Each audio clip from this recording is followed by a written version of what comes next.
We're gonna go over the single best strength exercise for gliders, and we're gonna start right now. So the first thing we gotta do is, what is the glide? We have to understand that glide technique. If we look at immediately right out of the back of the circle, we wanna see those hips drop. So we get set here, we wanna see those hips drop, right? As we drop, we wanna see a really strong knee extension, okay? Really strong knee extension as we drive to the front of the circle. We wanna push from that heel, right? So then as we land, we wanna land in that power position where we have our shoulders facing the back of the circle. We've got a 7-foot circle. So we have to be as strong and as explosive as possible in that short distance and as quick as we can possibly be. So strength, explosiveness, power, rotational strength, those are all big time factors that go into being a good glider. Not to mention, you do have to have a monster bench press. You do have to have a really good push press. You have to have all that crazy upper body strength. But to get out of the back of the circle as effectively as possible, we need to train knee extension in a unilateral position, and that's going to take us into the absolute best leg strengthening exercise that you can use today to be a better glider. So we've all seen Lucas Warning single leg squatting 500 pounds. We've seen people like Jeff Klein, who's a spinner, single leg squat 440 for reps.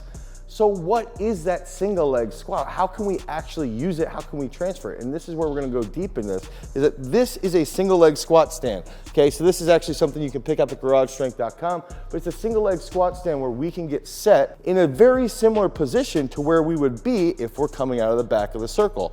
Now, the interesting part is that if I have an individual that has longer legs, I might put their front foot really far forward. If I have a shorter limbed individual, they might go a little bit tighter if they have issues with their glutes and with their hamstrings. And then we might switch that if there's a little bit of a weakness from one to the other. So if my foot is a little bit tighter here, I'm gonna be training my quads more. So if I notice that somebody's got a weak drive out of the back of the circle, I might force that foot to be a little bit tighter here, okay? And we wanna be in that position where we have a slight forward lean, that knee flexion comes here, drive up and extend as rapidly as possible, okay? So this is gonna light up your glutes, your quads, and your hamstrings. Now, with the long-limbed individuals, we can go a little bit further forward here, okay?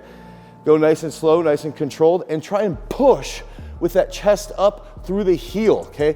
Drive that heel as tight as possible. Some of the big key factors here is that as you get better at it, you can start to do really unique special strength movements with the single leg squat. So you can build up that single leg squat strength from an absolute perspective, 5 doubles, 7 triples, 8 doubles, and work to a really, really heavy max as long as you're in a safe area and as long as you're using a stable single leg squat stand like our garage strength squat stand. And we've got this sweet balance pad here that helps absorb some energy, boom, right out of the bottom, get that stretch shortening cycle. Now, as you build that good absolute strength and you start to notice that you're driving out of the back really well, if you want that to transfer really well to the middle, this is where the long-limbed individual might come into play. Let's say they're really strong with their foot far forward here, okay? Really, really strong. But when they're in the middle of the circle, their foot gets a little bit flat. A special strength movement that they can use to improve that middle position would actually be going on the toe here and just be a little bit shorter range of motion with that heel flex. Now, guess what? This is a movement that even spinners can use to improve that middle position. So not only is this an exercise that's gonna drastically help gliders, it can really, really help spinners and discus throwers as well. So we've used this to help Lucas Warning throw 20 meters with the glide. We've used this with Sam Mattis to help his middle position so he stays a little bit more flexed and can rotate really well through the middle. What we recommend doing is in the fall, you can do 7 triples. You can do 8 sets of 5 if you really need to blow up that unilateral strength.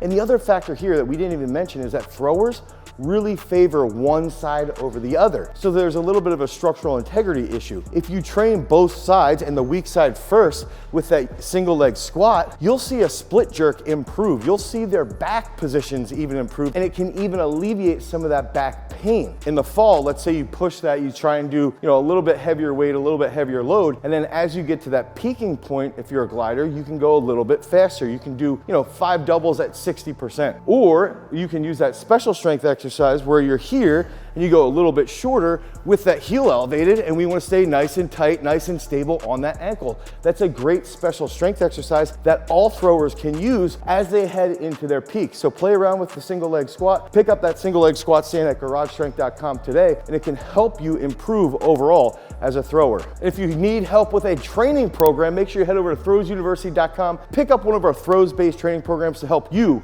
hit some of those monster PRs. Until next time, guys, peace.